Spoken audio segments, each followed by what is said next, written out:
2, ברשותכם. אבל לפני... כן. סליחה, אני מדברת עם מעיין. ואני אספר לך גם על היוגה שעשיתי ביום שישי. וגם.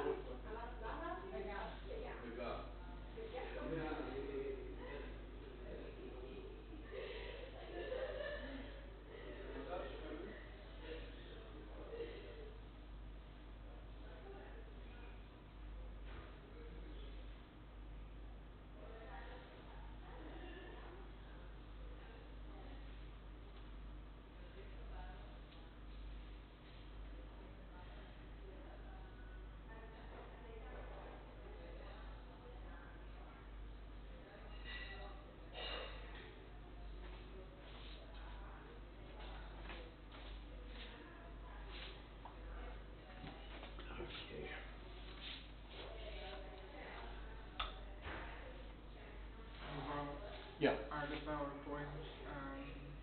Yeah, all of them are on the site, but the MVPA one will be there tomorrow. Yeah, but did you remove? I'm not sure whether it happened here, but sometimes the presentation is longer than the lecture. There are more slides than are being presented. Not all slides are presented, basically. You mean that the PowerPoint itself file is longer than what I talked about here? Yeah. Or did you like remove? I removed. It should be as it is.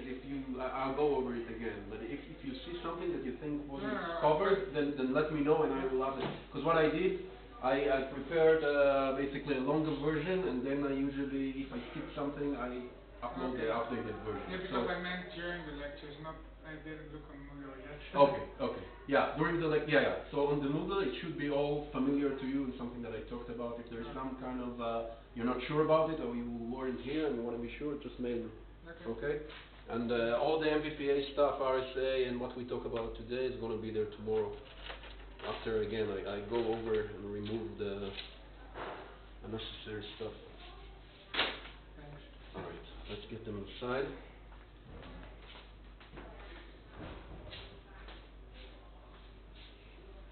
Yes.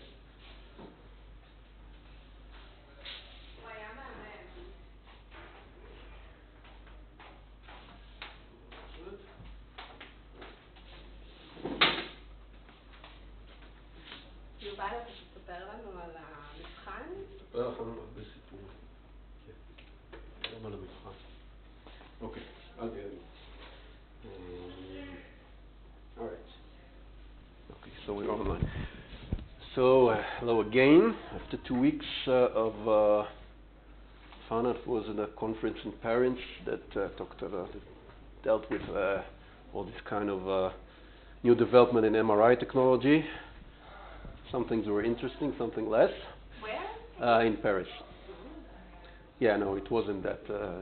Yeah, it was kind of boring. It was a lot of work. But I want to continue with the and finish with the MVPA methodology and a few points that I still want to cover. We went through most of it, and then in the second half I want to have some kind of overview about the fMRI pipeline and also some principle in the cortical organization of Visual Cortex, so that we get back to the more general broad picture. And in the end, I'll say a few words on the exam and what's been covered in this course. But let's start with the MVPA, or let's continue with the MVPA. So,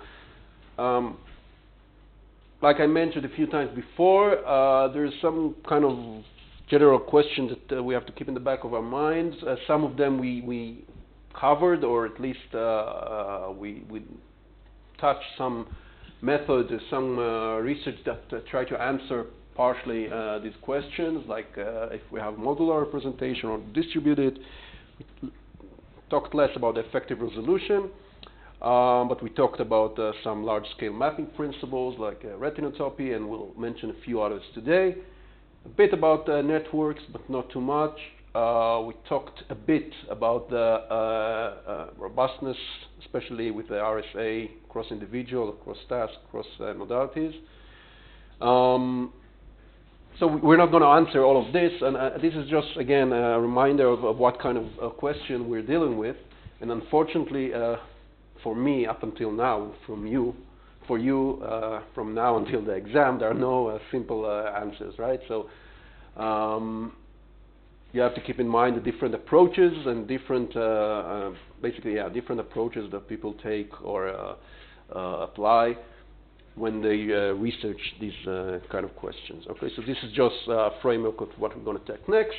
And as a reminder, we covered the representational similarity analysis the last 2 weeks, last 2 meetings, and we saw that this approach allows us to quantify or put some modeling or some metrics to the representational space. Okay, so I can create some space in which the vectors of activations of voxel are more similar or less similar to one another, and we'll see another example of two today to show how we can make our understanding or the model we make about the representation in a certain part of the brain much more rich. We said that RSA is also a transition, if we want to take it as a transition, to model in a better or higher resolution in terms of the stimuli themselves, so we don't have to restrict ourselves to categories. We can talk about representing individual exemplars. We talked about that these correlations between patterns of activity can then later be referred to some kind of metrics and be correlated with some kind of behavior or a model with comparing these RDMs, the dissimilarity matrices. We didn't touch this, we don't have time for that, but you can tackle, you can do it also not with RSA, but RSA gives you, again, if you consider modeling, or you can really try to describe better the effects of other elements in that affect visual representation. Like we talked a bit about experience, the images that are familiar versus the unfamiliar one, but you can talk about attention, valence, and so on. And again, we also saw, I think we saw that beside the metrics, it gives you a very nice visualization, which is also important, some conceptual hierarchies or better way to understand the data. Okay, and this can be a base to the basis to the next line of project, let's say. Okay, so this is just to repeat what we already went through. Today I'm going to talk a bit about searchlight analysis, which is just more a method issue. I want to cover what it means and introduce to you some kind of, well, not exactly problem, but limitation or interpretation for searchlight analysis. And then we'll move, like I said, to a more broader discussion. So when we talk about some group of voxels or vector of voxels, any kind of multivariate approach, we have two ways of selecting or testing how much information there is in the representation. We need to select the voxels that we're going to investigate, and we have two ways to do it. One is a region of interest, which we talked about, the same as you do in univariate analysis. So you either use a functional region of interest from an independent task, you use some anatomical landmark, and so on. You select the size, the orientation, or whatever, the physical measurements of the region of interest, and you take all the voxels in that region of interest, put them in a vector, and you have vectors of activity for each condition, right? The other way to do it is a more exploratory way, and that is a searchlight analysis. And in a searchlight analysis, you cover the whole brain iteratively, okay? So what you do is you have this sphere of voxels, okay? So usually it's the radius of this sphere is between 2 to, I don't know, 3, 4, 5 voxels. So, and there's one voxel in the middle. So a radius of 3 voxels will actually be 7 voxels across. Okay, there's a center voxel and then 3 to each side. Okay, and you just move voxel by voxel Okay, if you have, I don't know, 120,000 voxels around the brain or on your scan, so you do that this analysis 120,000 times.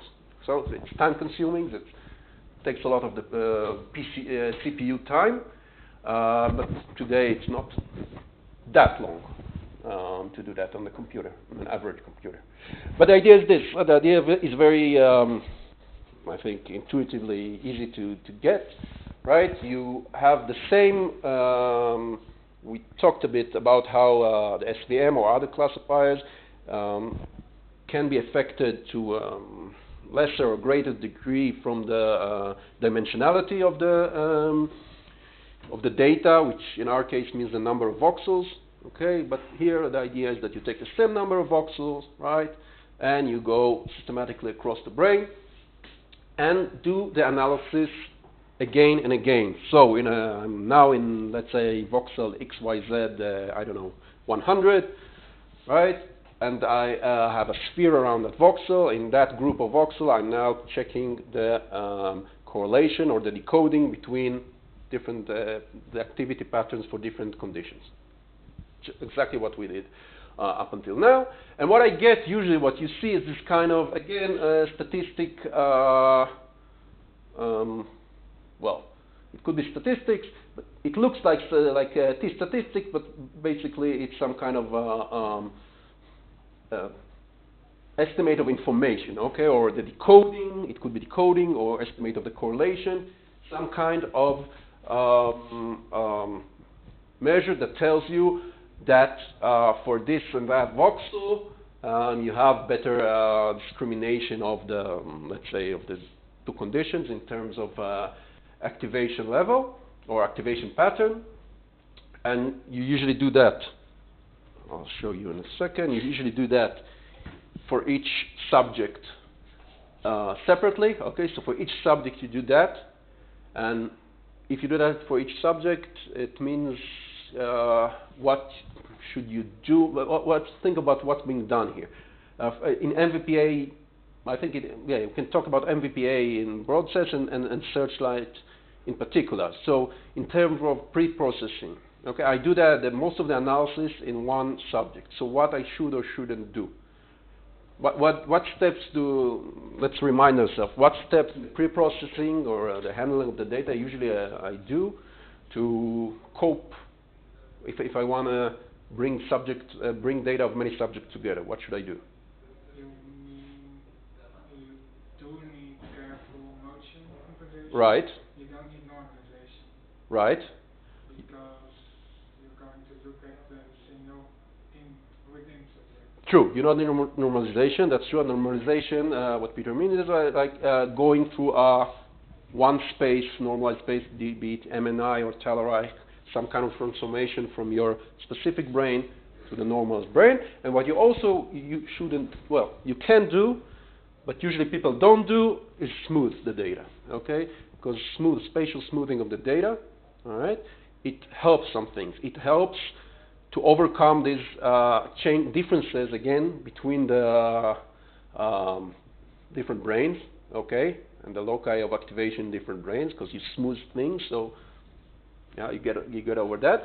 But here, because the actual patterns you stay in the same subject, you usually don't smooth. And also, another reason not to smooth the data, spatially smooth the data, is also that it may be that again, it's not an absolute truth, but usually with smaller voxels or smaller units, spatial units, okay, you get richer information, basically. Okay, you are now not averaging across an ROI, but you're looking at a pattern. Okay, and this is true for Searchlight, but it's true also for MVPA. So when I would do usually MVPA analysis, I would use 3 millimeter voxels, 2 millimeter voxels on smooth data. Okay, because I'm doing most of the analysis in a single subject, and then I average the results or do some statistics on the subject. But the test itself, if there's information there, is done in a single subject. And the idea is that I'm looking for a spatial pattern, which smoothing can also distort that or average that pattern. Okay? But isn't all tests are Yeah, yeah. So it's true. It's true that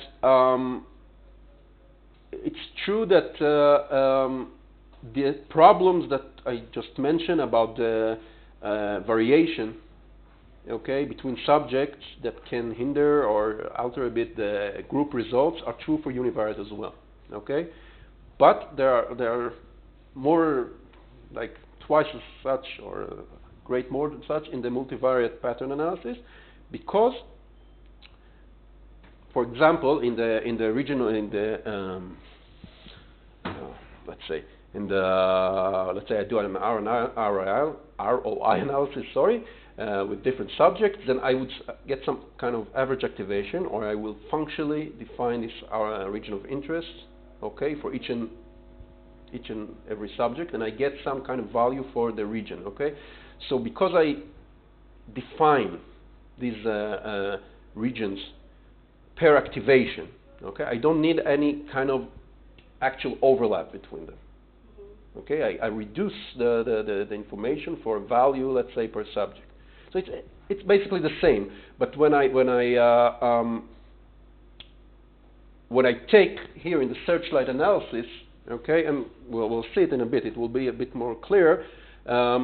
You basically, in the end, want to see for each voxel some statistical level. Okay, not for each region of interest, which you usually do for the univariate. So that's a big difference. Okay. Okay. So, but you're right. Yeah. Of the design of the experiment is Mm-hmm. different in both cases. What do you mean? That you said that here we have one subject that we test like before and after, or what do we compare for each subject? No, you compare the conditions. You train a classifier basically. Right. Okay, you But train a that's what classifier. we do usually like this, no? Is it different from? Well, in the univariate, you don't usually do class. You have several betas, okay, and you do a t-test Okay. for each voxel, okay, and then you have the first level analysis in GLM is you get I don't know, if you have 4 conditions, you have 4 values for each voxel, and you make test contrast between them, and usually you make it within a subject, and in the same analysis pipeline, you add another layer, which is the variance between subjects. So it's a 2-level GLM. You have GLM for each subject, not for each subject even, for each voxel of each subject, okay? And then, as a kind of to generalize for the population and not have a fixed effect, you in the beginning you can see the test, something in one subject, but in the end you'd want, I don't know, 16, 20 subjects to run some kind of GLM, okay? So for each voxel, you have basically the test, the 4 values for the 4 conditions, then a test, then then the second layer, the degrees of freedom are not from the conditions, but from the subjects. Okay. Here you have it's a bit different because you have a pattern. Okay, and the pattern again, if you're talking about a region of interest, and not a searchlight analysis, so also for a pattern of voxel, that would be the restriction or the distortion would be less severe, okay? Because again, you reduce the information you have in a certain voxel, let's say, a certain region of interest, to correlation or decoding, I don't know, decoding success, okay? And then you have for each subject you have a certain decoding success. And if you define the region functionally, then it doesn't mean that for subject 1, this is the region that have 65%, and in subject 2, it's this region that has 72%. You take this and do some statistic because you define this functionally. Okay, so the spatial variation doesn't matter. But if you do the searchlight, then you go voxel by voxel. All right, and now it really matters if this voxel got 65% and this voxel got 72% in subject 1, but now I want to average with subject 2, right? And if I'm off a bit here and there, then I get totally different averages. Okay, and that's also we'll see that we'll get back. That's not the only problem. We'll see several problems that we have now, but that's the gist of it. We'll talk about it more in 1 or 2 minutes. So just to show you, for example, this is a typical result from a Searchlight. This was multi-class classification, so there was no only like 2 options, right? So the chance level was 1245, and here you see the percent accuracy for each and every voxel for that subject. So what you do usually is you get you get the activation patterns for each condition. Right, you train the classifier, then you test it on some portion of the data. You get some accuracy level, and to assure its confidence, basically, you don't usually do a t-test because you can't do this on classification values. Some of the assumptions are not met there. So what you do is usually you do a cross-validation test. So you divide your data differently. Okay, for example, you can divide the data, I don't say 100 or 1,000 times, and assign the activation patterns randomly each time. So they shouldn't be really informative. And you calculate your accuracy, how much the decoder was able to decode between the patterns, and then you establish some kind of baseline. Okay, random baseline. So if you just shuffle the tags, okay, of the activation patterns, you get, I don't know, whatever, some kind of baseline, 5.5 accuracy or something like that, and then you can see if the real division of the data is significantly larger than that. Okay, so that's usually what you do. It's kind of bootstrapping, or you just divide it. There are several ways to do it, but the idea is, again, and I just want you to remember the general gist of it, is that you redivide your data, you shuffle your data, and that's what you do in the individual subject. When you have several such images or such results for subjects, you can do a t-test for that group level, okay? Because then, again, the degrees of freedom come from the population for the participants, basically, and then you can assume that you sample the normal population, okay?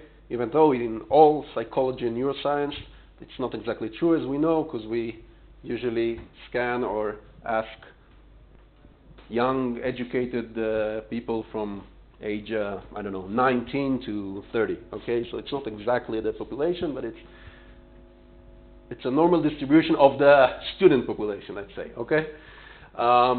So when you're on that level, you can assume that your assumption for statistics are correct, and you can, if you have 12 such maps, you can do what you call is a probabilistic map, okay? So the probability of each voxel to have a certain or significant accuracy.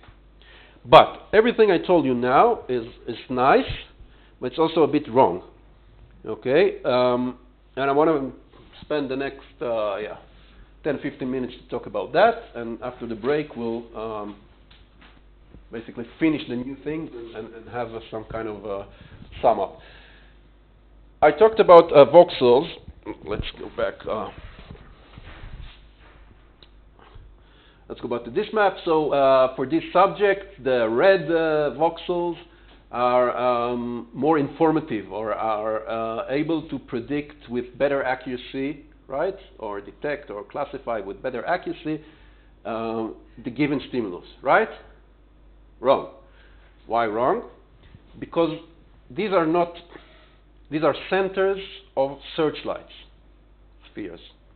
Okay, we have to remember that. What do I mean by that? It's not a voxel here that is more has more information, let's say. It's when you pick a certain sphere around that voxel, okay, and with a certain radius and position, that sphere is informative, okay. And it's kind of It's a little distinction, but it's kind of important, okay? And we'll show you a few examples how this can be misleading, and I'll give myself a spoiler, and then so I'm not saying that Searchlight is not important. It's really important. It's really informative, but it has to be phrased in the right context, and usually be done as a complementary analysis to more focal region of interest analysis. And the idea is like this. So if you have a certain voxel, okay, this voxel is very informative, okay, and you have right, what you see in the colors is the searchlight accuracy levels with the purple one are the highest. Okay, when you put the sphere in the same sphere, the same size in each one of the location in space. Okay, and what happened next is this is a simulated data, but represents real data from the scanner. They moved the location of this informative voxel. Okay, this is a voxel that by itself, let me define, by itself, if you check unilateral, okay, if you do a t-test on that voxel, it really has a very significant difference between the two conditions, let's say, or between the four conditions, it doesn't matter. Let's say it's two conditions, let's make it simple, right? So this voxel is very informative. It's really non-active here and really very active in a different condition. And if you move it around, okay, now you just move this voxel, you swapped between these two voxels, the whole map of accuracy of the different sphere changes, okay? Because now this voxel, let's say for example, the radius of the sphere is, I don't know, 2, okay, or 1. Let's make it even simpler. So 1. So if I pick this voxel, so I'm counting this is my sphere, okay? And if I'm moving, if this is the informative voxel, so when I'm calculating this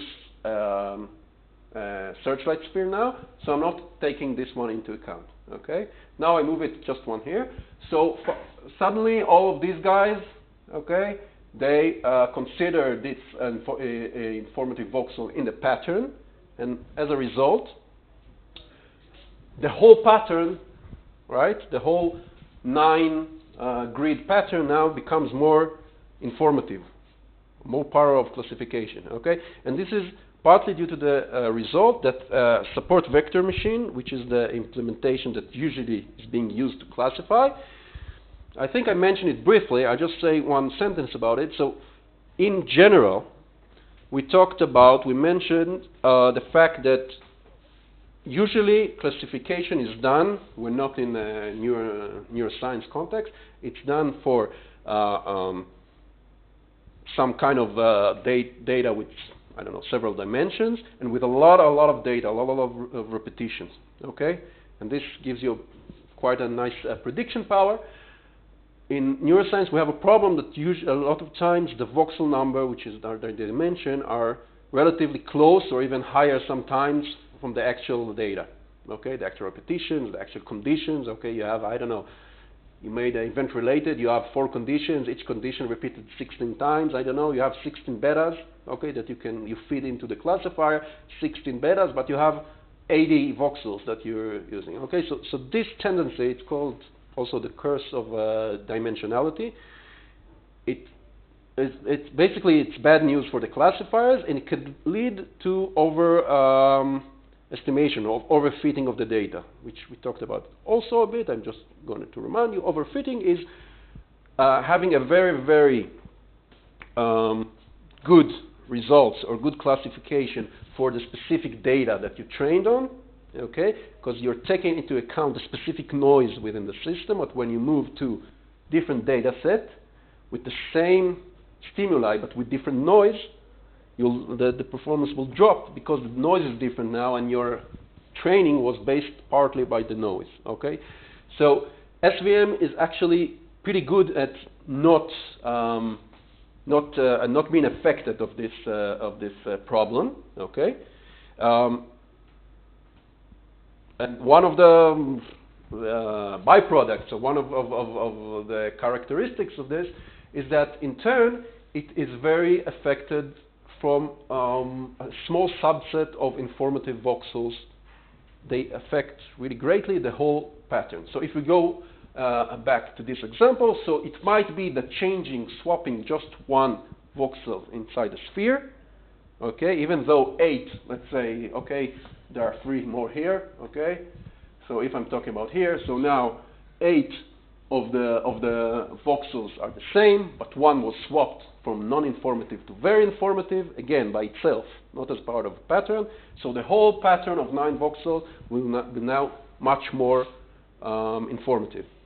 What do you mean by swap? Yeah, because it's a model, they just swapped the location. They took a 2 millimeter of your brain and put it in a different place. Okay, it's just because it's a model data. They just said this is the data. They added noise. They modeled the data, and now they said, okay, I have 2 conditions. One is light on, one is light off. This is a very informative voxel with a very high T value for those conditions. Let's put it instead of here. Okay, and now of course the spheres of the searchlight, which moves does the same analysis for each one of those as centers of the spheres, will be different. But it can be, in certain cases, really different. Okay, so and this is just an illustration to show that I don't know. Take this voxel, for example, voxel 1,1. Okay, from moving this voxel around. Okay, and I'm using now, I don't know which kind of sphere they use it. 2 by 2, 3 by 3. It doesn't matter. It's just an example. But this voxel here is very informative. This tag is very informative. Remember what it means, the color. The color here means that when you pick this voxel as center, okay, you get a very high accuracy. Okay? And when you pick this voxel now as center, you get very low accuracy. But the only thing that moves is a voxel somewhere here. Okay, this is just an illustration. You can ask me in a second. And what I'm building here in the next also 2 examples is just the notion that talking about a voxel that is a center of a sphere that's being very informative is not like saying the voxel itself is very informative. Yeah, you want to ask something?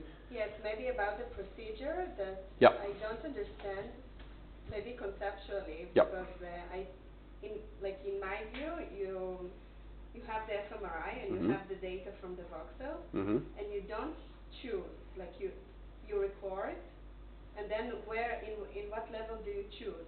Okay. No, so here you don't choose, basically. What you do, what you choose is the radius.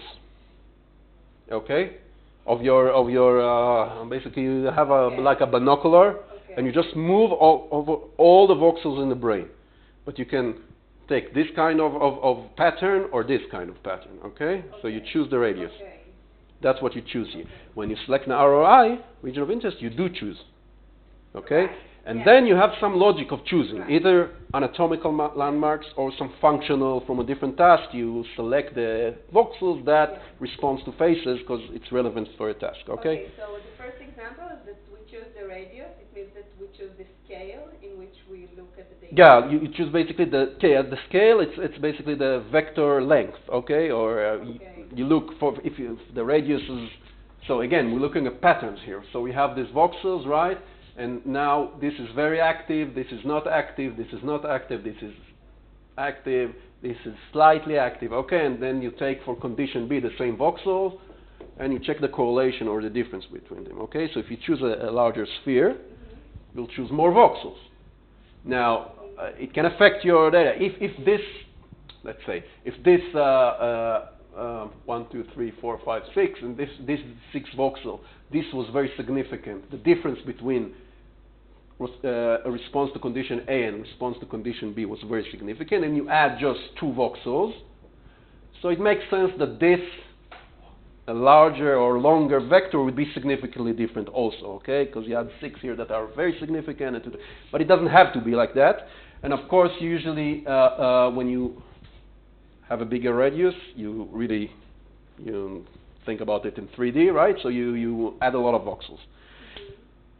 But it's true that if you have a good, robust result, you should see it in 2 at least two different radius radii lengths. Okay, that you choose, and that's usually what you do. And you'll see in a moment the do's and don'ts that I'm bringing you to is usually to if you do a searchlight analysis, do it with together with some kind of region of interest analysis to see if there is a convergence. Okay, convergence of the two analyses is a very good way to trust your data. Okay, to bring people to trust your data. And also you do it usually in two different sizes of searchlight to see that it's not totally changed. If it's totally different, once you get the front of the brain and you make the radius larger and you get the back of the brain, that's not making any sense, right? And when you do the searches, you also have to describe exactly what you do. And this is the last point. So you should describe, we found a center of searchlight when these voxels are part of active or part of significant patterns when we choose a searchlight of radius 3 millimeter. Well, you'll see it in a second. Two more problems that relate to the same thing, basically. Again, drawing into the same conclusion. Let's cover them quickly before the break. This is actually what we talked about, a different aspect of it. So again, these classifiers can be highly efficient in terms of classification. They produce successful or high accuracy, even if a small subset of the dimensions or the voxels are the informative ones. Okay. So for example, if you do these two sizes of region of interest, and this is the only voxel or part of subset of voxels that are informative, you get these two different so-called significant areas. Okay? Again, because it might be that this small subset will be enough for the pattern that is centered around this point to be significant. Okay? So that's what I said in the beginning, that you look at this map. It's not exactly that this voxel is very significant. It means that when you chose a radius, it could be this big or that big, it doesn't matter. With the center here, you got a very good accuracy level. Okay? But it can be, all right, if this is a very with a voxel with high accuracy, it can be that only, I don't know, this is the circle around it. It can be that only this bottom left quadrant of the sphere around that voxel is driving the high accuracy. Okay, so if I have a voxel, just what I showed now, if this is part of the brain, and I pick one of the red voxels there, so this is the red voxel. It's very informative, but it's not really the voxel that is very informative. It means that when I picked a searchlight with a certain radius around this voxel, I got a very distinctive pattern, okay? And it could be that it's only be driven by this part, by this subgroup of voxels. And all of these voxels were uninformative, okay? Now again, when you do it voxel by voxel, you get some overlap, and when you do it with a region of interest approach, as a complementary approach, you can get more sure of what you're seeing. But again, just to understand, so is that clear? It's right? clear, but I don't understand how from a not informative center you get an informative center. Like No, the center is informative. I'm just saying that the information can be driven. A center, again, you're not when I'm saying a center, I'm not really checking the center. Let's say these are 100 voxels, this sphere. So I'm checking, the whole pattern across the whole voxels. Okay, and it can be that 75% of these voxels are just flat. Okay, flat activation, but 25% of the voxels here are very highly informative, and thus the whole thing is labeled as highly informative. Okay, now I do this searchlight, I do this very systematically. I move one voxel here, and now I'm checking a circle around which overlaps most of the voxel, but it's a bit different. it could be that I'm still overall very informative.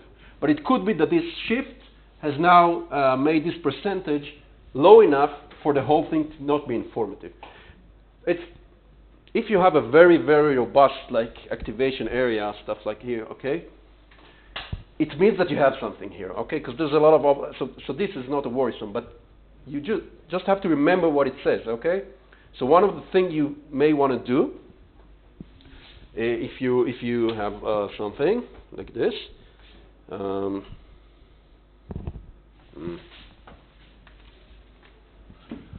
you can do a lot of things, but the main thing you want to do is have a complementary approach, like I said, given an ROI. Okay, you can have a region of, let's say, a region of interest which is functional. Okay, let's say you define it by function. This is it, and then you have a searchlight here, and this is the searchlight radius. Okay, and this is very highly, let's say it's flagged as highly informative. Okay, so it's significant. You can, for example, you can remove one from the other. Okay, you can take all the voxels in the region, the functional region of interest. Okay, except these voxels, for example, and see if here you can decode something. You can do a lot of things that can help you understand exactly what you see here. But it's not my intention to really dig into that too much. I just want to give you the. So you should remember this, okay? You should remember the examples, but just the main thing. And the main theme is that we're talking about centers of spheres, okay? And the centers themselves can be as one unit, as a if you just do a t-test with them, it can be uninformative. It can be that the center is uninformative, the whole region around it is informative, so the center is tagged as informative. And just, it's important to understand. So what else you can have here, for example, is the opposite problem, in which you sample just part of the informative pattern, okay? And therefore, it's not labeled as informative, okay, when the center is here now, even though, right, this voxel is informative. It's part of the, so these are the informative voxels. This voxel is part of the informative voxels, but because the overall voxels here are not informative, it is labeled as uninformative, okay? So that also could happen. You can also have something that is very like here, okay? And what will happen in a overall map, okay, is that if this is the radius here, and this is the actual informative group of voxels, you will get a smaller informative group of voxels. And why is that? It's because each time you move a bit, okay, the ratio of yellow versus white voxels here, informative versus informative, is getting smaller and smaller. So the weight of the informative voxels as you move like this or like this or like that is less and less. All right. So at some point, if the center is here, now it's labeled informative. If it's here, it's still informative. But if it's here, for example, the center will be here, and it will be less informative. But it could happen even quicker. Okay. So theoretically, it can happen even here. Okay. It can be that even here. Again, this is just an example, just an illustration. But even here, I have this sphere around, okay? And it can be that this sphere as a whole is tagged uninformative, okay? So the information map could be smaller than the actual informative voxels, okay? So it's, again, it's a different ways of mentioning how informative spheres are not informative voxels, okay? Last example is that a different one. You see these two, and this is where I said I will come back to your question about the subject level analysis, like the multi-subject level analysis.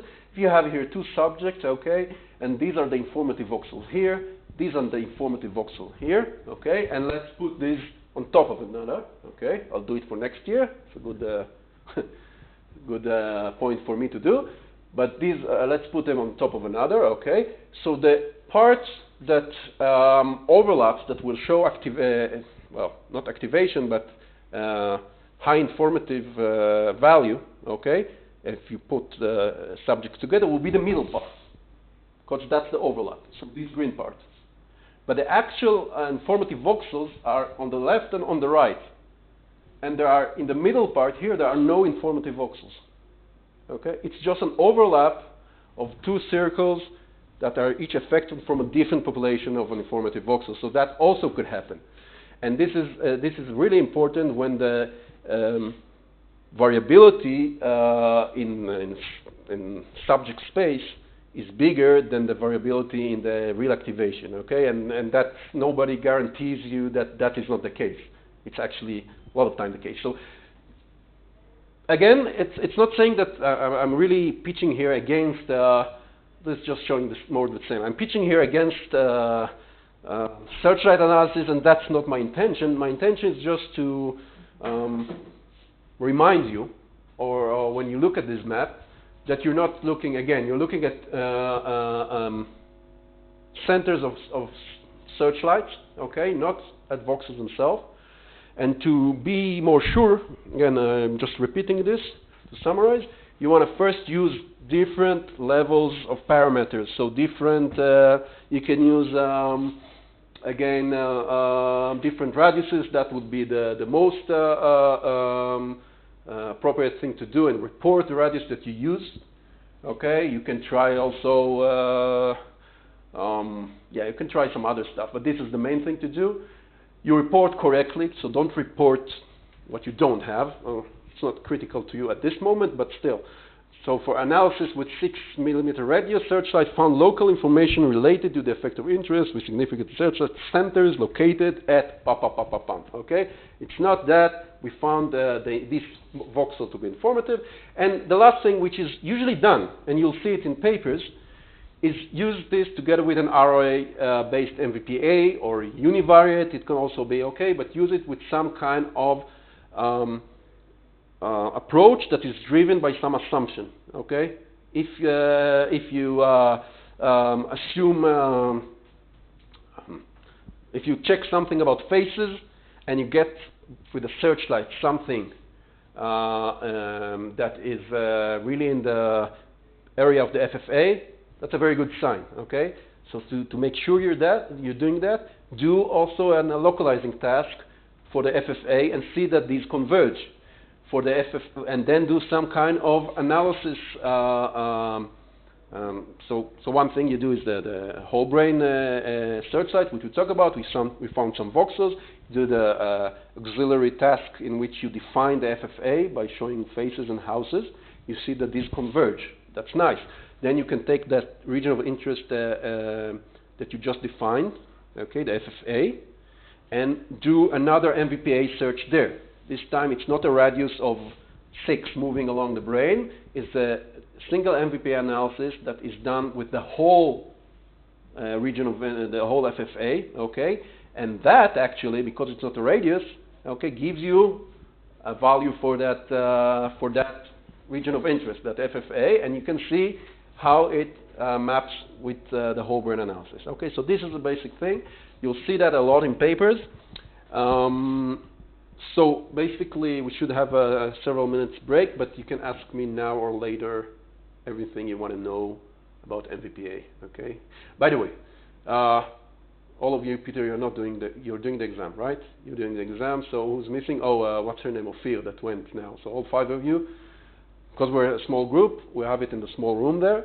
But that's not what I say. What I want to say is that you can reach me, right? Approach me with mails, okay? Before, if you have some questions, there's a lot of. You do that already. I see you smiling there. No, but I mean, you mentioned me sending a question 1 hour before the exam. Yeah. Probably do it before. Well, 1 hour is 9 o'clock. I'll be driving here, so I won't answer you. But 3 hours is okay because I'm just dropping Jonathan at the. Yeah, it is. How do you say that? Nanny? Not nanny? Anyway, ask me, right? We have 2 or 3 weeks, right? So go over the stuff and ask me. But okay, we'll talk about it in a minute. Question about Searchlight MVPA that comes up right now? No? Yeah, so can you Yeah. go back 2 slides? Yeah. This one. Yeah. So you're basically saying in A, Yeah. the red circle is according to the analysis what's most informative. Yeah. And the yellow square Is what's actually most important. Yeah, in univariate. So if you take again a voxel that is informative, if you just take this voxel and do a JLM, right? By the way, it's not actually a very bad thing, because the whole assumption of MVPA that you're not taking only there is some kind of assumption in MVPA that also, I don't know, voxels that are negative in one condition and the other, they're also informative, okay? So it's not like the univariate that you always have a t-test and if it's most active, it's most informative. No, this is why we use informative and not active in MVPA, okay? So it's not always a bad thing that you consider also voxels that don't have the highest t-test, okay? But let's not talk about t-test now, but informativeness, okay? So this voxel has the larger difference between the two conditions. Doesn't matter if it's a negative difference or a positive difference right now, okay? It's have a large t-test to each direction, large f-test. The voxel in itself is already a searchlight, right? The voxel in itself, it can be a searchlight you can have a searchlight but that's not multivariate. If you would take a smaller voxel size, perhaps you... Exactly. So it's all arbitrary. That's true. It's true. We were arbitrary in the beginning. We can have a 3 millimeter or 2 millimeter, and any way we choose it, it's not the real neurons, right? So you're absolutely right. It's just it's true. But even if you can take a smaller voxel, and then you see that only part of it is driving the information basically on that voxel. Okay, if you divide this by 4 further. Okay, and if you take a bigger voxel, it's true that you'll see that this whole area maybe is informative and driven only by the actual informative part. So it's true that we don't have the exact answer for this, but this could really happen. So it could be that again you have large spheres driven by two different voxels that are not overlapping. So in subject 1, the voxel here that is in the bottom part of the calcarine was informative. And here it's on the upper part of the calcarine that is informative, and what you get in the probabilistic map is a voxel on the calcarine that is informative. But if you remember what I said and say to yourself, it's not that voxel that is informative, it's the center of the sphere there, then you at least know what you're talking about, okay? Okay, let's have a couple of minutes break, and then we'll continue to some preparation for the exam, some overview.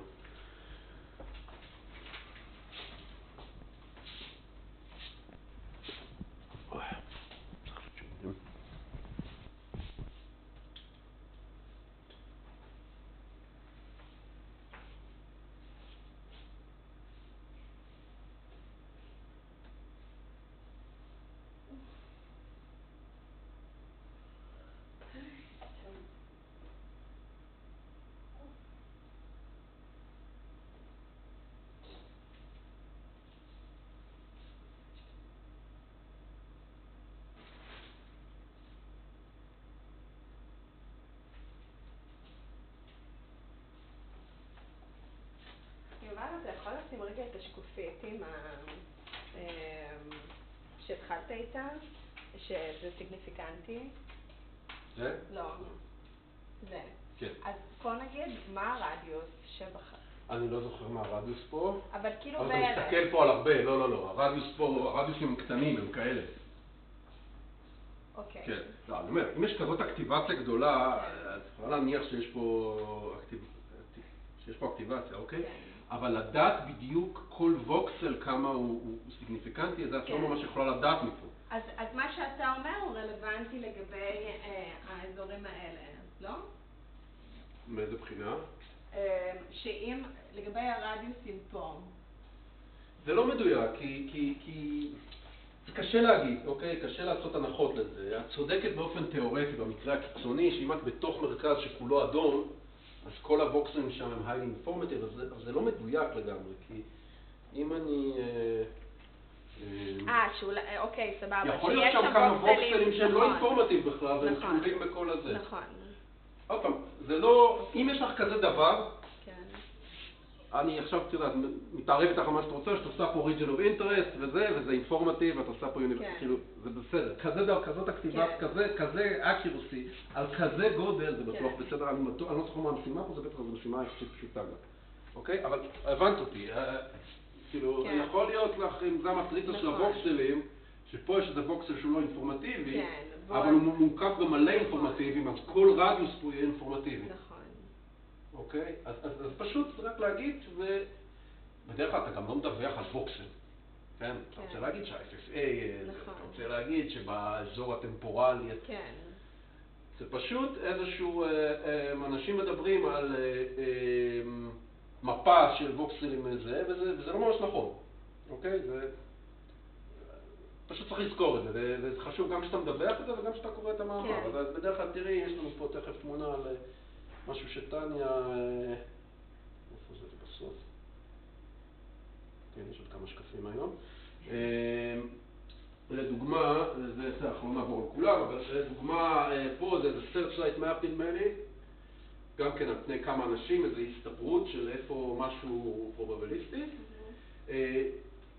ואז יצירה זה את ה-FFA או את ה-EDA, אני כבר לא זוכר, זה לא FFA, זה EDA ו-MT נדמה לי, יצירה על פה, ואז, אוקיי, אז מה שהיא אומרת, היא לא אומרת שהבוקס הזה אינפורמטיבי, היא אומרת שהמפה הזה היא convergence למקום של ה-EDA, והיא בנוסף עשתה אחרי זה, רק שתראו, איזשהו מדד על ה-EDA, אוקיי?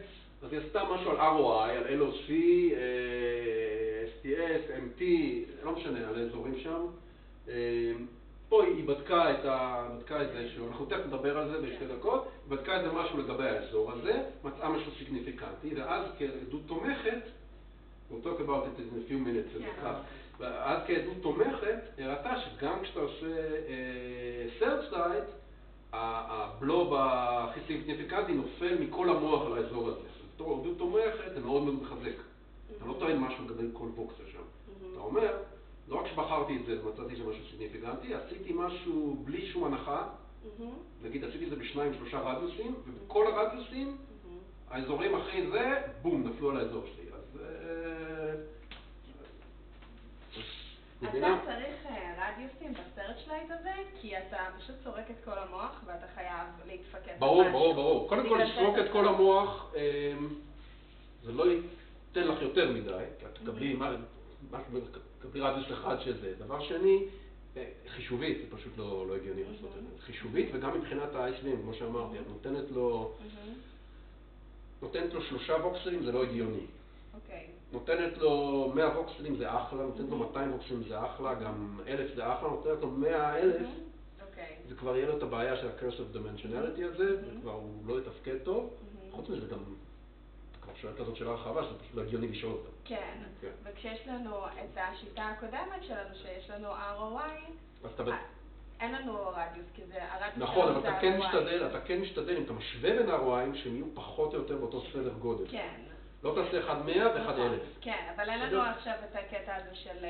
לא, את בוחרת, אם אני רוצה להשוות בין EDA, FFA ו-V1, אני אעשה localizer לכולם, ואני אקח את האזור הקטן, כי אני רוצה להשוות בין שלושתם, וזה יהיה הגודל שלי. אני אנסה את הכי גדול, אבל אני צריך את זה שמקביל אותי. אז אם V1 הוא הכי קטן, או V1 הוא לא הכי קטן.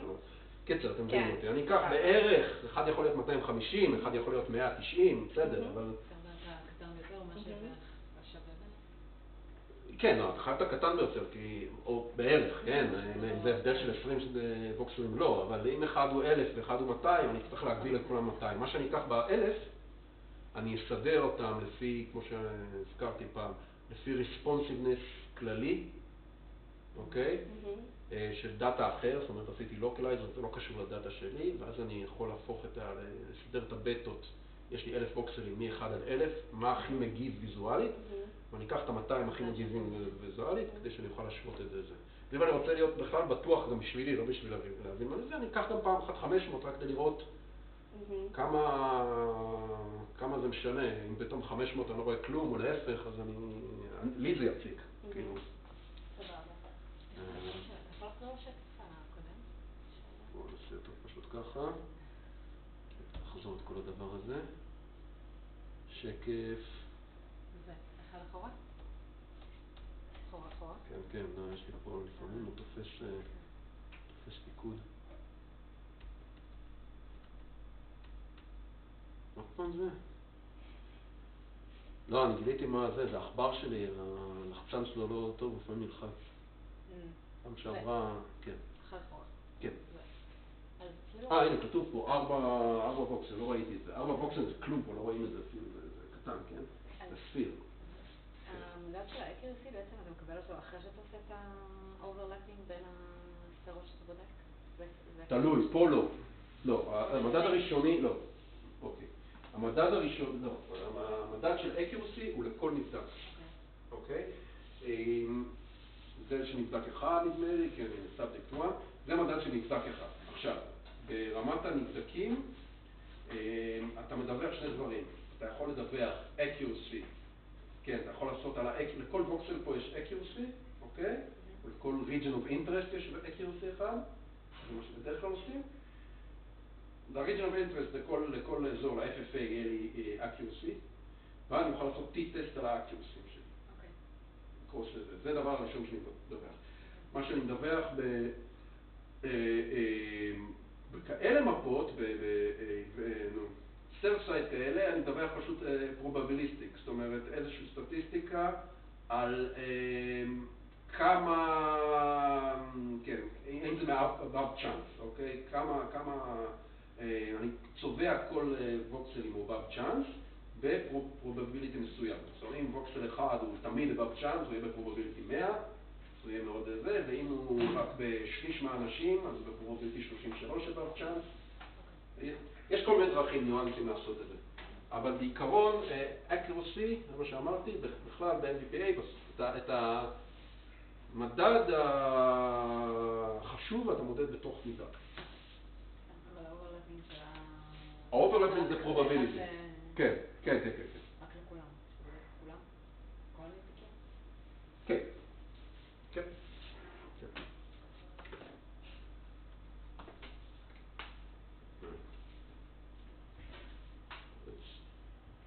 Let's 2 more minutes and then try not to make this too long so we can finish on time. Let's see what we have now.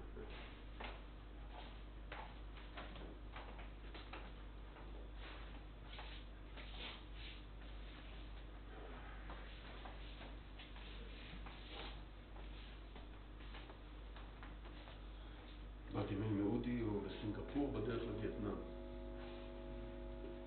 פשוט יודע שהייתי בווייטנאם, אז הוא שאל אותי על מקומות זה. ויש לו שם כנס או שסתם... מה? לא, הכנס היה בסינגפור. אוקיי. HBM, לא, עכשיו נראה לי פוגש את המשפחה שלו. Udi was in Singapore now in the HBM, yeah. Somebody went from your lab? No. Not in my lab. Yeah, also. I didn't go. But next year I think I'll go. Next year it's in Rome. So it's better. When in Rome, go. Exactly. You don't ask too many questions. Okay. If you don't mind, I'll continue. If you want to, yeah, that's okay? Okay. So we can finish quickly. So just some kind of way to organize stuff we talked about in the course, okay? If you're fine with it, I will move quickly, but you can ask me questions. So I want to do a very, very short overview about fMRI methods, process, pipeline, just to organize things in your mind in case it's not there yet. You could also look at it at home later. And then some overview about the functional organization, and then a few words about the exam. Okay? So as a really general structure, you have to remember you have the experimental design phase, then you have the acquisition, which we didn't talk about too much because it's less important for this course, but you'll see a bit of it on Wednesday. Then you have the pre-processing and the analysis, which is the most complex part, at least for me. So the experimental design is first of all motivated by your research question, obviously, although it's not always very obvious. Right? Sometimes you have some kind of experiment that you think about, and you rush into the parameters of the experiment, but it's preferable to start with a research question, okay? And this research question should determine the set of parameters that you set for your experiment, like if you want to have a block design, fast event related, slow event related, the number of condition, repetition, and so on, okay? And these, in turn, will affect some parts of your pipeline, and the other way around, okay? So, again, the research question should be the most important thing, then the task parameters, and those should affect your acquisition, of course, because you set the TRs and the repetitions, and of course, the analysis.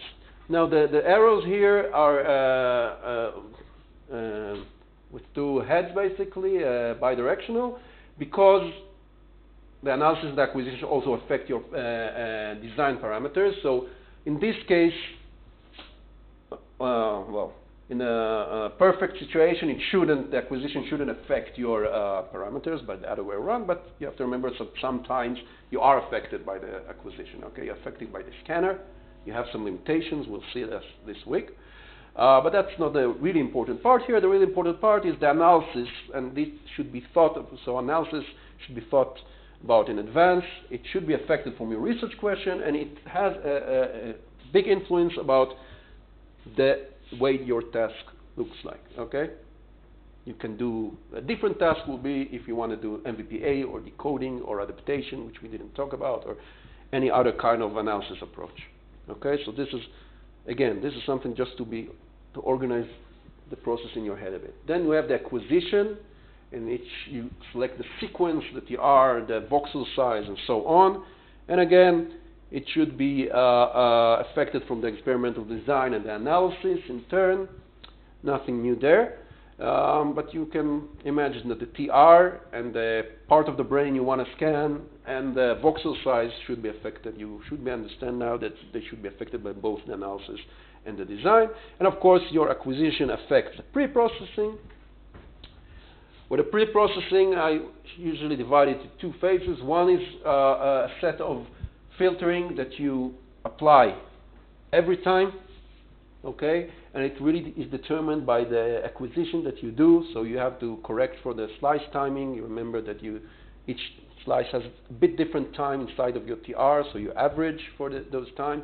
You have to remove some low frequency. You have to do motion correction. You have to co-register your functional data to your anatomical data. These are things you have to do. This is within subject, okay? Then you have some optional steps, which is the spatial smoothing and the spatial normalization, which we mentioned today. And the way you do it, and even if you do those, really depends on your analysis. Okay, so of course everything depends on everything. But when you have your research question, you should then decide the task and the analysis together, and this will affect also your pre-processing stages. Okay, once you reach the co-registration and maybe these parts, you basically are finished with the automatized pre-processing pipeline, and now you should apply your analysis of choice. Okay, and of course this is the most diverse and complex part, but again, just as an overview, we talked about univariate and multivariate type of analysis. Okay, that's not well, it's good enough for now. And as some examples that we talked and mentioned, for univariate analysis, we have type of analysis that include the population receptor field or retinotropy, which again, they need some kind of experimental approach which is different from the GLM. Okay, you have the GLM, and then you can have a contrast between conditions. You have adaptation experiments, which we didn't talk about because we didn't have time. But if you run into that, that's also usually univariate. In the multivariate, basically, you can take either the raw time course or the estimates, like the beta values or t values that you created for the GLM, but now you don't decide upon the specific difference in each and every voxel, but you look at the pattern, and here you can do it in correlation. We talked about the Haxby example, the one with the positive correlation with higher correlation within category than between category, and that was interpreted as information relevant to that category of stimuli. The next logical step is decoding, okay, which basically use the same information, but now try to anticipate or predict the information in a different region of interest of sphere or sphere of searchlight. Rather than quantify the correlation, it does some decoding on the same vectors, or the representational similarity analysis, which take these things even further, allowing us to put some metrics, okay, into this organization of representation, okay, some structure into it. To make things more complicated, you have to remember, and again, just to have the feel of it, that there are other things that you can do, or other aspects of analysis. So some of these can be done only in a region of interest, but most of them can be done through the whole brain or at a certain region. Okay. Like I said, some things require the raw signal, some things require GLM to extract estimates for each condition, the beta values. Some can be done on both. Okay, you can decode from the raw signal, you can decode from the beta estimates. Some of them are more data-driven, like the searchlight analysis, or things that we didn't talk about, like ICA, independent component analysis. It's just adding some spice to the recipe. And of course, there's the whole field of resting state, which again we didn't talk about, and this is taking the activation not when doing a task, but when just resting in the MRI, and that again is a type of correlation analysis, okay, but without any specific task. Okay, so no betas, no, you can't assign different time points to different tasks, just check correlations.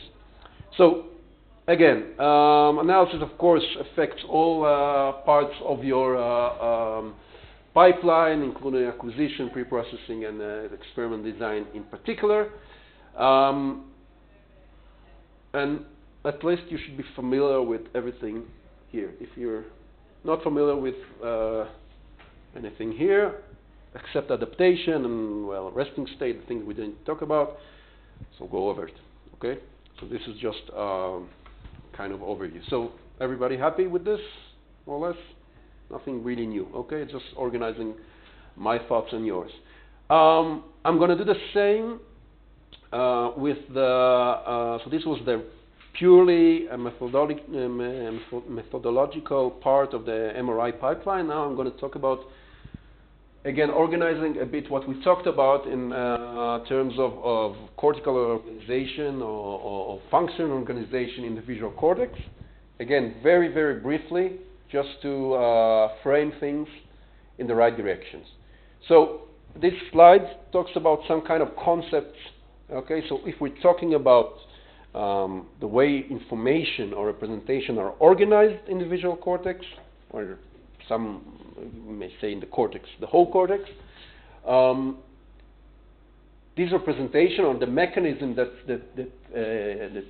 contribute to this representation should be able, okay, to maintain and maintain and produce these aspects, among others, but these were selected according to a paper that I will upload today or tomorrow by Kalanit, Spector, and don't remember who else, which is not obligatory, but it's a very good paper to organize. So I built this overview part according to that.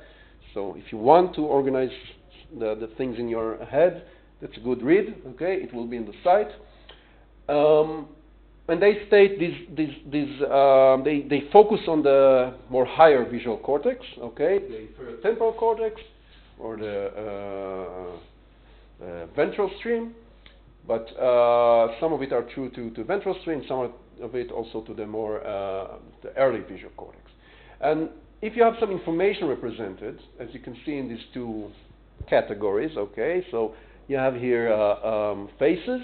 That's one big category, okay, so they're all faces. They all animate, okay, but now you can divide them through species. You can divide them, that's it basically. Probably you can divide them by gender and other stuff. But if these are the categories, you should be able to, or the information should be represented in such a way that the division between species is very noticeable. But on the other hand, there is some clear degree of tolerance towards low-level features, okay, viewing angles. So we need, from one side, or one side of it, you need some generalization mechanism, okay? We need to know that all of these are humans and all of these are monkeys. But, again, that all of these are humans, okay? So there is a tolerance to the hue and like I said, the material, okay, and the viewpoint and the lighting and everything else. And because we see some hierarchy, at least conceptually, okay, like I said, there is division between animate and animate, then faces and non-faces, then within faces, human and non-human face. Okay, so at some part of the brain, we're not sure where exactly, like we talked about, there should be some reflection of this hierarchy or some structure, okay? So we have some kind of information that is tolerant on one hand, able to represent specificities and generalize on the other hand, okay? Represent some hierarchy and structure, should be at some level efficient and easy to read out by other models in the brain, okay? So like if something is very useful and very instantaneous, like a face, non-face, this should be implemented in something that is very robust, very quick, okay? And very easy to interpret by the next downstream node of the visual system. Such kind of information should, or representation that we find should correlate with behavior to some extent, okay? It could be manifested by some large scale principles, which we talk about in a second, but we already mentioned, like I said, there's some kind of maps like periphery center maps or location maps that, again, they are spread along many voxels and sometimes along many visual areas, as we'll see in a moment.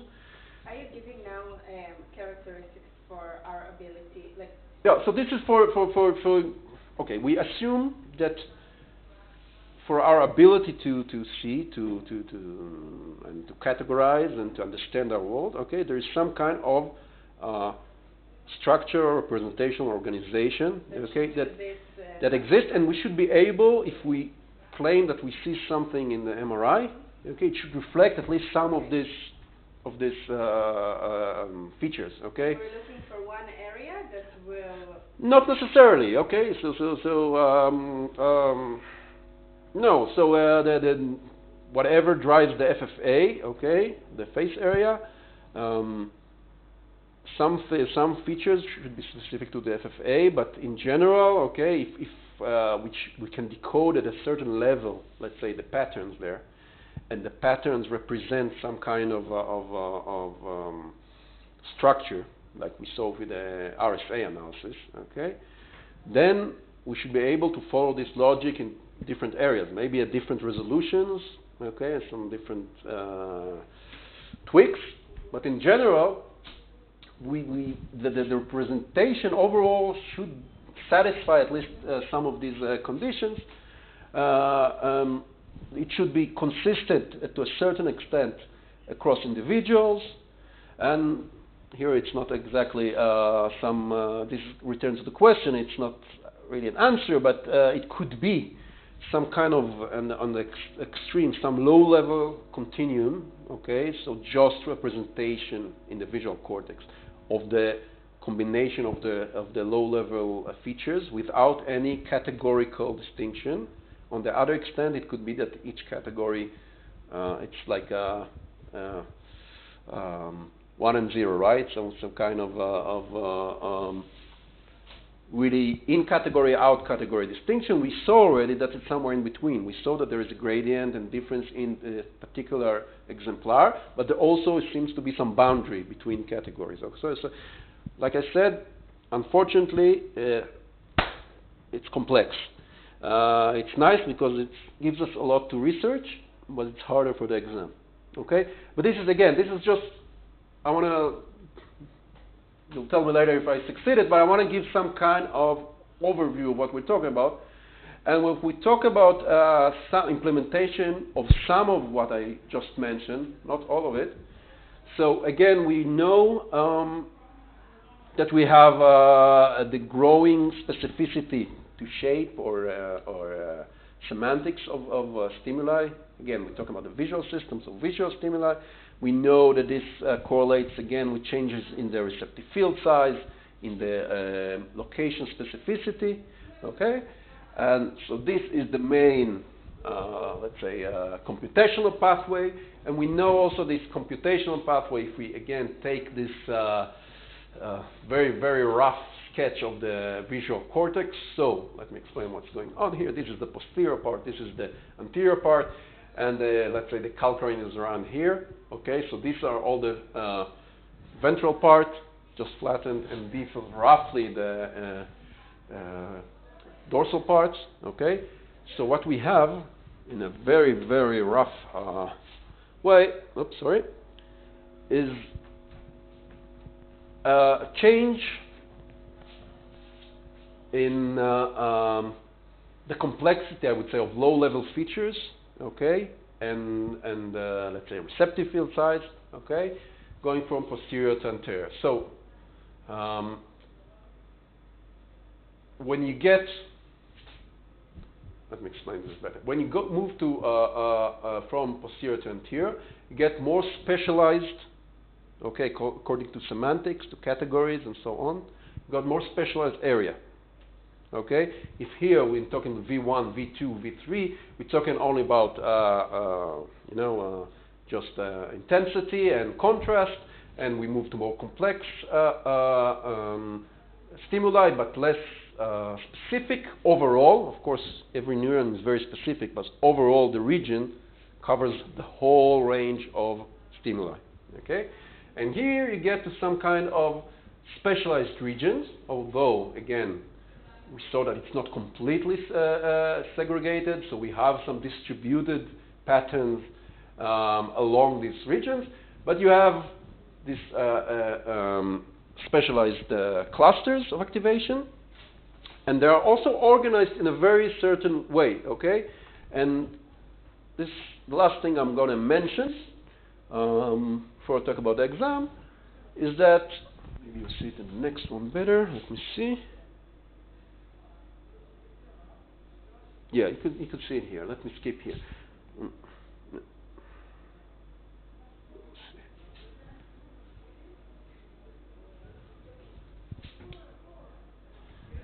Let me explain through that. This is just half, unfortunately I didn't put the right slide. This is just half of the left half of the brain, okay? Or the right half, sorry. Because I think it's the other way around. But basically, what you see here is can be extended to the whole brain. And what you see here is some overlapping different features or dimensions, okay, that coexist, depends on how you research them, in the human visual cortex. So what you see here is the ventral part of the human cortex, okay, the visual cortex. This is the posterior part, anterior. And in different researches, people have been able to basically segregate between different activation patterns or activation levels according to different principles that were derived from that set of stimuli that they use. So, for example, we know that there is eccentricity bias. Okay, so some voxels consistently, or some clusters consistently respond to peripheral stimuli versus foveal stimuli. Okay, and This really correlates with the domain specificity in this specific area. It's not always like that, but still. So here we're talking about places and faces. Okay, so this is kind of, it's not exactly FFA and PPA, but it's something very similar. Okay, along this fusiform gyrus. Okay, and you can see that the peripheral stimuli corresponds very well with the places. Again, not surprising. Okay. The same goes for the animate. Okay, so again, of course, faces and houses are some sub-categories of animate and inanimate stimuli. So that, again, not surprised there. But it's nice to see that it all converges. And there were other projects that basically searched for the real-world object size. So now we're not talking about the size on the retina, which depends on how far it is, right? But the real-world size. So a house, doesn't matter how small it is, will be considered as a big object, okay? And the idea is that, again, experiment is something else, but usually the statistics that our brain uses throughout our lives is affected from the common presentation of such stimuli, okay? So again, you have the same representation, more or less, and again, it makes sense. So the larger stimuli, or the larger objects, usually they appear in the periphery, or the periphery and the center, okay? And the smaller object, you usually fixate on them, okay? When I want to grab this glass, I usually fixate on the glass, okay? This is all functional MRI, and this is just to show that, again, it's from the same paper, to show that also the connectivity, this is not function connectivity, but actual connectivity, white tracts, is different between these regions, again, that faces and places. The architecture is different, so the cell structure and so on. The receptor, the way the receptors are scattered here for the cells. This is not exactly from, oh yeah, it's from postmortem, I think. There's a different one from monkey data, but this is for postmortem. So I'm returning now to that previous slide. So this is just to say that we have some kind of, and it makes sense, okay? I'm not saying anything controversial here. I'm just want to remind you that we talked about, first about the principles of organization in the early visual cortex. So again, there's the magnification factor and the eccentricity and the position selectivity. And as you move, you lose that selectivity of position. You get more selective in terms of the semantics or the function of the stimuli, okay? But it's also not arbitrary. So as you move here, you lose location or spatial specificity, but you increase in the category specificity. But you also have some kind of large-scale organization along this axis. And again, you have some more peripheral, large, inanimate representation, okay? Each correlate with the other, and more foveal, small, if you say animate also, distinction, okay? And this is, again, accompanied by different cell structure, different connectivity, okay? So, and I want to mention, yeah, we have a few minutes more. I want to mention, do that first. I want to mention one paper that was done in our lab, Udi's lab, by Tanya mainly, that has something very nice to say in this context. Okay, so what Tanya checked, or her idea was that the region relatively, so she noticed one thing, okay? She came from the research question, or the idea was there's area MT. Area MT is sensitive to visual motion. Okay, we all know that. and next to it is area EBA. EBA, we talked about it also. It's the extrastriate body area. Okay, so static images, so it's a visual area. Usually if I show you face or, not face, but body parts, that area is active, okay? And they're adjacent, okay? They're very close to each other. And usually it's not by chance, okay? So there's a very good reason for regions that are very connected to each other and somehow participate in the computation of one another, okay? Some readout mechanism, in-out mechanism. They reside, these regions are situated next to each other. And Tanya had a nice idea, and she said, okay, let's divide these voxels within the EBA, okay, divide them further.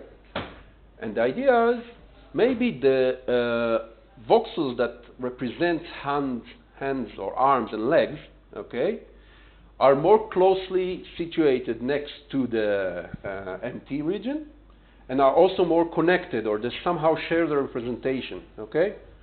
Because these arms and legs have the most degrees of freedom, they're very, full of motion. So it's a very nice idea, and she even went further and said, okay, maybe what drives the representation in this part of the EBA, or the voxels that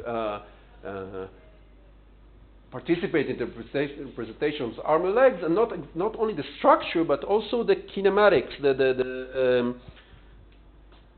the measures of velocity and again degrees of freedom, okay? And that's actually what she found, and what she did very shortly is to create this series of movements, motions, like short videos, okay, of flexion and extraction. And she played, it took some time, but again, in the end she played with the ratio of the velocities, basically. So a hand could move very fast like this and very slow like that, or the other way around. So she had several different ratios, okay? And she made a lot of effort for the actual frames to be the same. Doesn't matter, okay? But the idea is to play with the ratio. Ratio of velocities mean different kinematic profile. So she created a situation in which the kinematic profiles were different, but the images themselves, in terms of pixel by pixel, were very much the same, as similar as they could be, okay? And she looked, again, first in Searchlight, but not only, for voxels that can differentiate between these four conditions systematically. And she actually did something more than that, to use representation similarity analysis, and this is the nice part, and that's why I'm showing you here, to see if she can account for the pattern of activity she gets from kinematic, if she finds some evidence for kinematic influence, okay, and this is what she found. So this is where you should start. This is the similarity matrix, okay, which we saw, between the different kinematic profiles. So each number here, 2.5, 2.8, 3.2, represents the ratio between the two parts of the motion, the velocity profiles, okay? And some should be the same, okay? So 0, it's the same image, so 0 dissimilarity, like we saw before, and the other should be like this and like that. And then she checked in human MT. And human MT is not very surprising, reflects more or less this structure. Okay, we know that it represents motion, and you see different motions. That's nice. But then she checked, she called it ULA, upper limb area, okay, that subset of voxels within the EBA that, again, is not, when you show when you use some localizer to identify MT, you don't see these voxels. So those voxels are not activated by just random movement. They are activated by static images of hands. So when I show just hands, these subset of voxels are usually highlighted. And what you see is that the structure is more or less, not more or less, it's remarkably similar to her model. Okay, so again, I'm not going into details here. We talked about RSA, but this is a dissimilarity matrix, and this is how patterns of activation in this subset of the EBA, okay, how the pattern of activation correlates between themselves. And then you can take the variance here and see how much of the variance here you can explain by your model. And the bottom line is that you can explain a lot, okay?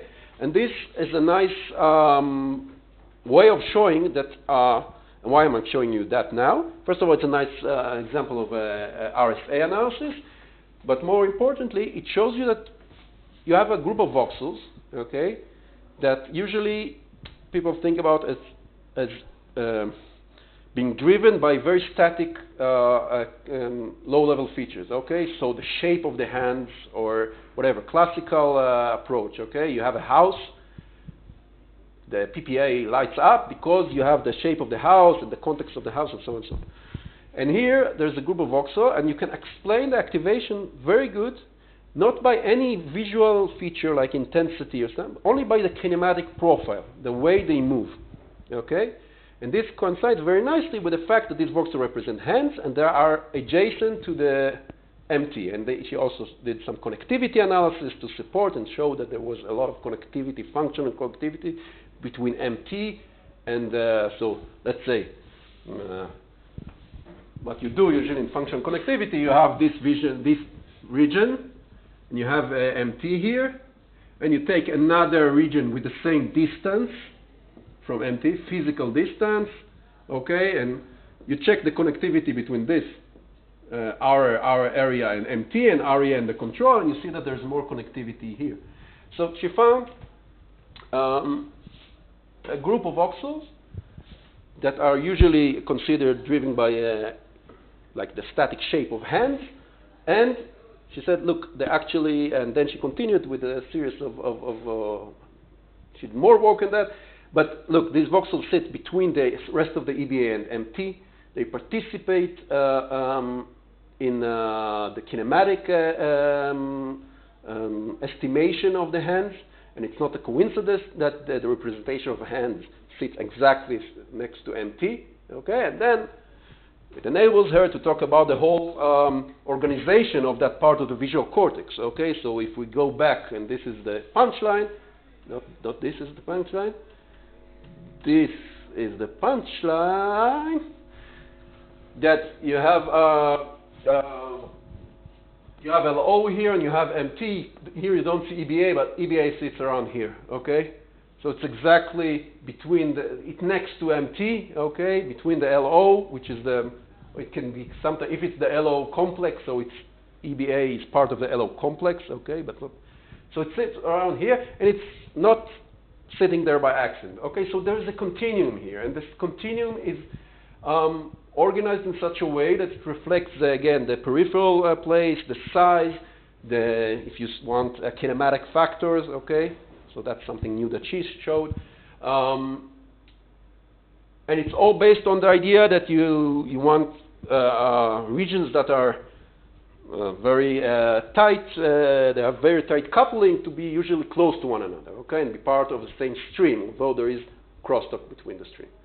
Okay, so this is a lot of talking just to say that we have some large organizational principles in the human visual cortex, okay, and that by showing the last example, these new, especially multivariate, but not only approaches, allow you to think a bit outside of the box here, okay, and try to figure out the organizational principles. Another example, and I'm just going to give you the punchline of that example, we don't have time, is some experiment that probed the relationship between colors, so we know that colors are represented in the early visual cortex, okay?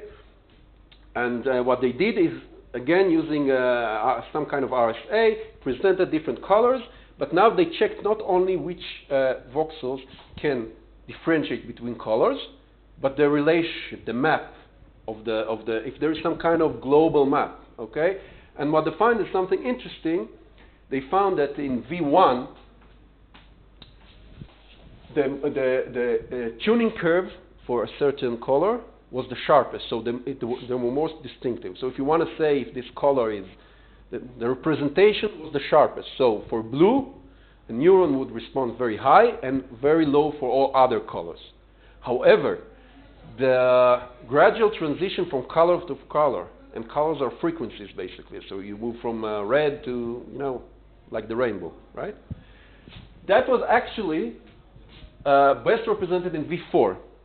Okay, so you take the neurons or the voxels in V4 and you start moving and from color to color by the following the frequency range, and you see that physically voxels that are most responsive for one color sits next to the voxels that are more responsive to the next color in the spectrum. Okay, and this is not the way in V1. So in V4 you can move without crossing between colors, right? If you move along the cortex, and in V1 you have to crisscross. Okay, so that's another example to show you that. Well, unfortunately, that's very complex. Okay, that's my only punchline, but that's what I'm trying to sell here. But here you have some kind of very sharp tuning, and the tuning itself was sharper at V1 than at V4. Okay, so there are two different things. So we have very sensitive neurons or voxels at V1, but the whole building of the spectrum, or at least the spectrum, is reflected better when you look at the activity at V4. Okay, so again, it's not something new when you think about this. So you can talk about colors also, right? So you have some the local color, and then you somehow build it, synchronize it in a very nice way to create some global representation. Or when I mean global, I mean core scale. Okay, something that is represented over several millimeters of voxels. Okay, in a very specific way, like the retinopathy, right? You move in a very systematic way across a large subset of voxels. Okay, so you have the difference because in V1 the angles are similar across near areas in V1. Right. And here you show that. Yeah, but in V4 they are similar. Yes. You see the same. Yeah. But it's already V4. It's not V1. True. Yeah. The scale could be in a certain place, or it can be the whole. Okay, so the scale of the colors is just on V4. We're talking only V4, but the map of the how peripheral it is or not is basically, of course, all the visual cortex. Okay, so there are different scales here. All right, I think that's enough because now we are getting into the part, instead of doing an overall overview, we are getting into I'm remove. Don't worry, whatever I didn't talk about, I'll remove. But I just want to make some overview, okay? And now I'm gonna, well, we ran out of time, but give me 3 more minutes to talk about the exam. I hope this is intimidating enough. Well, I'm gonna mention this just a second. It's everything we talked about. I'm not going to ask you about specifics of papers or experiments, okay, unless the specifics are crucial to the idea, okay? So, for example, I asked about an experiment that does, I don't know, describes the shape of the give me an experiment that check the shape of the bulb, so you should mention it's a slow event related. Because that's important. Only in slow event related you can see the shape of the bulb, okay? But you won't have to say how many, what's the size of the TR and stuff like that. Don't worry about details, okay? Everything that you have to know is in the presentation.